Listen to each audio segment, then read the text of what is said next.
métodos es entrar a la casa de los estudiantes, entrar al hogar de los estudiantes. Y hemos visto cómo hay estudiantes que tienen, muy pocos en mi caso, solamente he encontrado que pueden trabajar en una biblioteca, que tienen la biblioteca de su casa o de su padre probablemente.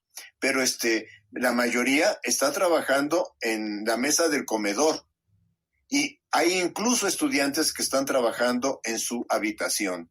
Se encuentran las diferencias sociales muy evidentes hasta de estudiantes que definitivamente dicen, yo no me puedo conectar, cosa que en la educación básica es mucho más acentuada. Es claro que en la región, profesores rurales en realidad han ideado mecanismos para acercarse a la casa del estudiante de alguna forma para ver que el estudiante haga determinados trabajos. Quizá algo que incluso me reportaba una madre de familia esta semana es quizá algunos profesores están exagerando y están pidiendo demasiado trabajo al niño, pensando que como no está en la escuela, entonces tiene que trabajar en su casa. Me decía la madre de familia, no se dan cuenta que muchos de esos trabajos en realidad los tenemos que hacer nosotras, porque el niño no tiene la capacidad de hacerlo. Pero la desigualdad, en realidad, la pandemia la ha acentuado. Y ciertamente hay que reconocerlo. No es función de la escuela, no es tarea de la escuela lograr la equidad social, lograr la igualdad social. Pero el salón de clases, incluso el uniforme escolar, es un elemento que de alguna manera nos presenta igualdad de condiciones en los alumnos que son desiguales. Eso es un poco lo que quisiera enunciar. La siguiente, por favor. Pero la sociedad actual, entonces, hay un cambio en su perspectiva cultural. Y esta perspectiva cultural cambia sus valores, su forma de relacionarse entre los diversos grupos sociales o entre las personas. Hay un cambio en la relación escuela-sociedad. Esto lo tenemos que reflexionar. Ya no hay una defensa a ultranza de la escuela per se.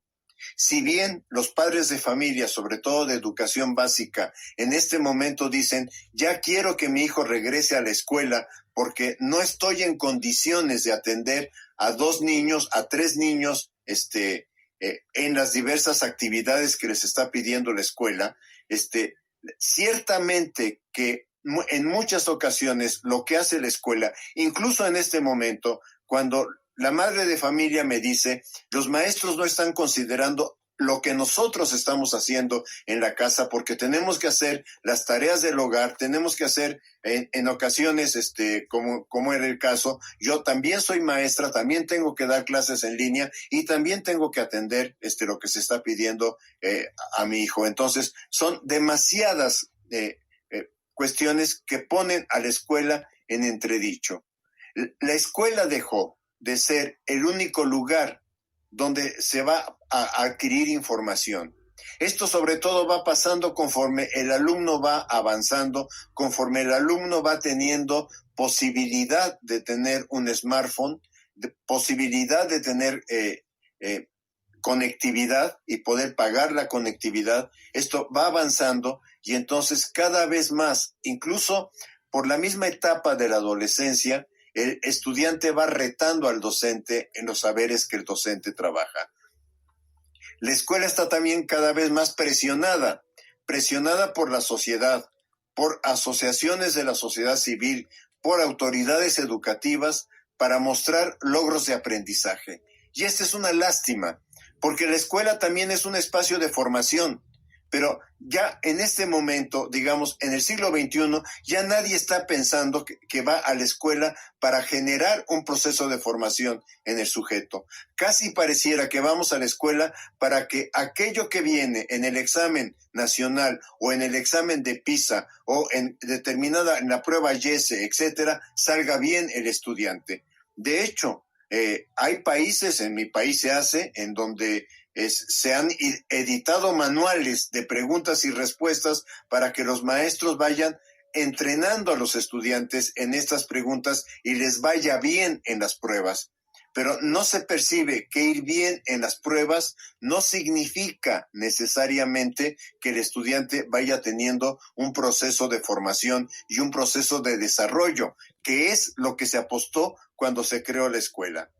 Pero la escuela es un espacio que busca coadyuvar al pleno desarrollo humano, a una formación ciudadana, a una formación para la convivencia.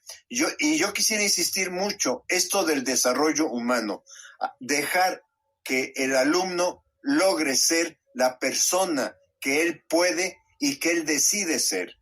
Y esto de alguna manera implica una dimensión ética del trabajo escolar que definitivamente cada vez vamos perdiendo más los docentes, porque los docentes también, o sea, si la escuela está presionada, los docentes también vivimos la presión de cómo vamos logrando lo que se nos está exigiendo o lo que nos están pidiendo para mostrar esos logros de aprendizaje. Leo la siguiente, por favor.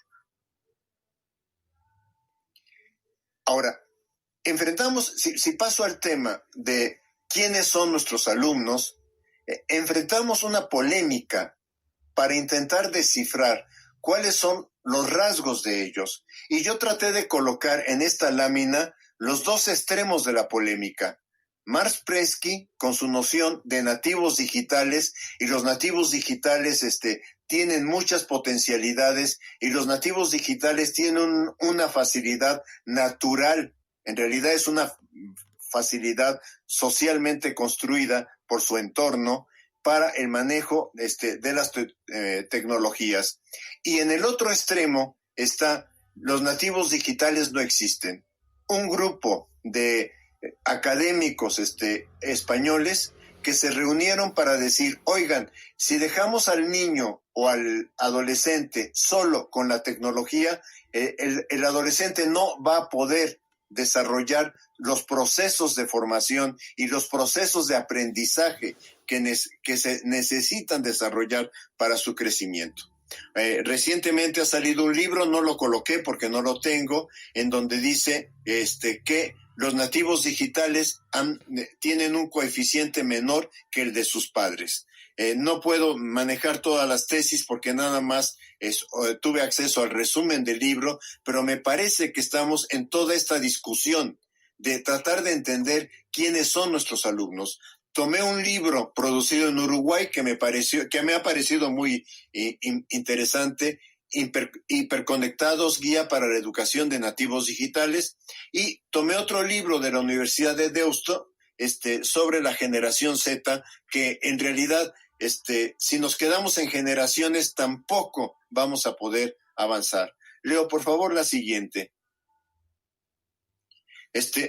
Enfrentamos una polémica, entonces es un poco lo que quería en la lámina anterior mostrar.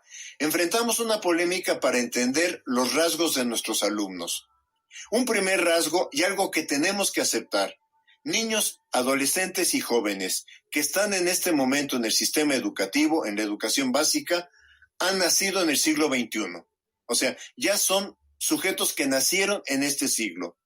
Han nacido y viven rodeados de tecnología digital, de muy distintos grados, de muy distintas maneras. No va a ser lo mismo en cada alumno.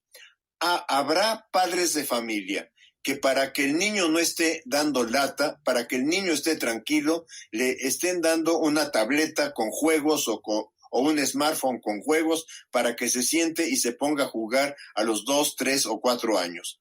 Habrá padres de familia que dicen, yo prefiero que mi hijo no tenga contacto con tecnología al principio. Esto no quita que el entorno de estos niños sea la tecnología. Algo que decía uno de los colegas que trabaja este tema es, si yo le enseño al niño un cassette de los que había en las caseteras de música de los años 80, 90 del siglo pasado, y le doy el reproductor, me va a decir, ¿y esto para qué sirve? ¿Y esto por qué? O sea, se va a extrañar totalmente de la existencia de este artefacto. Esto los hace diferentes. pero no necesariamente los hace genios. Y este es el problema probablemente que enfrentamos para definirlos. La mayor parte de los docentes, este es otro problema, hemos sido formados, yo me incluiría, en proyectos pedagógicos concebidos al fin del siglo XX o a mediados del siglo XX o a los 3/4 del siglo XX, no importa, pero nos formaron frente a una didáctica, frente a un currículo y frente a un alumno que tenía rasgos muy estables. Nos enseñaron claramente psicología del aprendizaje, psicología de la educación, y se sigue enseñando en las facultades de educación, en las facultades de psicología, o se sigue enseñando también en las escuelas de formación inicial de docentes. Pero la pregunta es, ¿y eso que descubrió Piaget o eso que descubrió cualquier otro autor de infancia o de desarrollo es lo que corresponde a los sujetos que tenemos enfrente hoy? La respuesta sería no. No podemos establecer una referencia de los sujetos que viven en este momento a partir de estos estudios que se hicieron en el siglo pasado. La siguiente, por favor. Esta, por favor, déjamela mucho tiempo grande porque está muy llena de información. Les pido una disculpa, pero es que tenía ganas de enfrentar, tenía la necesidad de enfrentar. Así como les dije, en la literatura coloqué a la derecha y a la izquierda. Hoy lo que quiero colocar aquí es qué cualidades se encuentran en estos estudiantes y al mismo tiempo qué debilidades. Me van a disculpar, aparecieron más debilidades que cualidades, pero finalmente pienso que es el reto con el que tenemos que trabajar, siempre con grandes diferenciaciones entre cada uno de estos elementos. O sea, entre cualidades, saben usar la tecnología y están conectados. Tienen una capacidad para decodificar imágenes por su experiencia ante el color y el movimiento. Y esto significa no necesitan leer un manual. Ellos reciben un artefacto e inmediatamente empiezan a moverse y a poderlo utilizar. Y van muy rápido en ello. Otro elemento, ofrecen respuestas rápidas. Experimentan precocidad más temprano. ¿Por qué? Porque culturalmente los estamos haciendo más precoces, porque culturalmente estamos hablando de temas que antes no se hablaba frente a ellos, y entonces cada vez más vamos haciendo adolescencias tempranas. Están sobreestimulados y les gusta estar sobreestimulados y viven permanentemente sobreestimulados, y entre ellos tienen una sobreestimulación constante. Son sujetos multitarea, pero en esta multitarea, en realidad las tareas las hacen de forma superficial. Tienen facilidad para utilizar una nueva aplicación o un nuevo dispositivo, pero no requieren por eso del manual. Tienen un gusto y una necesidad por lo inmediato y lo útil. Y entonces, al maestro siempre le están cuestionando o internamente se están cuestionando, ¿y este contenido para qué me sirve? ¿Y esto qué utilidad me reporta? Pueden ser muy creativos cuando utilizan las tecnologías. Hay maestros en este momento que me han informado que le piden a los alumnos que hagan pequeños videos sobre algunos temas que están trabajando. Pasan muchas horas en redes sociales y todo lo comunican por esta vía. O sea, son súper expertos en las redes sociales. Y cuando digo todo lo comunican por esta vía, por ejemplo, quizá ya no refiriéndome a la educación básica, pero en educación superior, por lo menos en el caso mexicano, cada vez más están tomando pedazos de intervenciones de docentes que ellos consideran que no debieron ser de esa manera, por autoritarismo, por comentarios que no venían al caso, por formas de agredir a un estudiante. Cada vez toman ese pequeño video y lo suben inmediatamente a la red social. O sea, de hecho, por lo menos para nosotros en la facultad nos queda claro que hay un Face de los alumnos donde ellos dicen mis profesores, y de mis profesores dicen lo que ellos consideran, lo que ellos valoran, lo que ellos ponderan del profesor. Y esto de alguna forma también puede bajar incluso al bachillerato o a la enseñanza media sin ningún